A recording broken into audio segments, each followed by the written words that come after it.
Hello again, it's Joey John McGuire.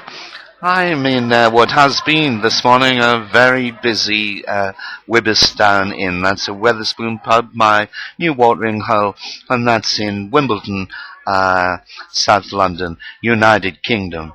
About to recite my latest poem, which I did as always in the early hours of this morning. It's called The Workhouse, and it's a reference to the fact that I truly believe that David Cameron and his cronies, the Tories, would like to see the resurrection of the workhouse and have us all go there and work very hard for a pittance. Anyway, that would be giving too much of the poem away. It's called The Workhouse.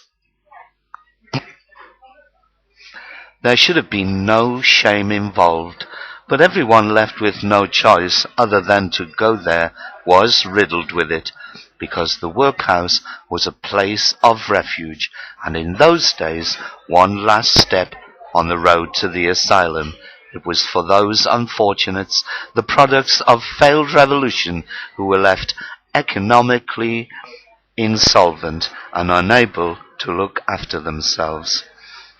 They were tough times, enduring a world that was changing without them, with the working class more than willing to turn on their own, mostly illiterate and first to ostracize the fallen, and yet hardly able to mark their names, their own lives blighted by poverty and the constant struggle to survive.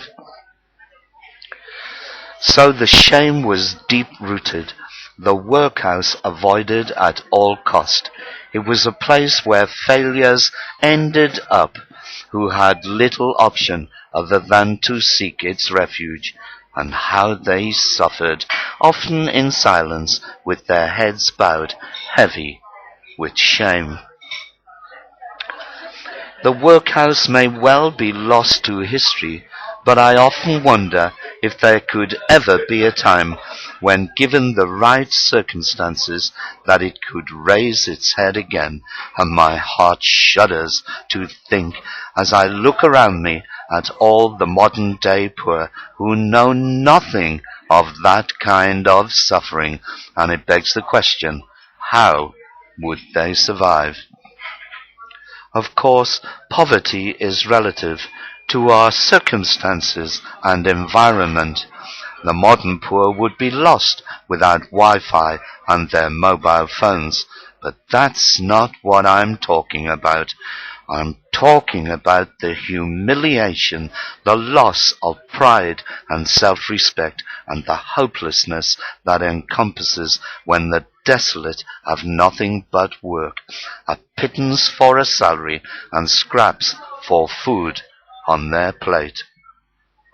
So let us hope that the workhouse stays where it belongs, confined to history, and that we are all spared the painful disgrace that comes with shame, that can befall anyone, rich or poor, because poverty is boundary free, can come to us all, and that is true.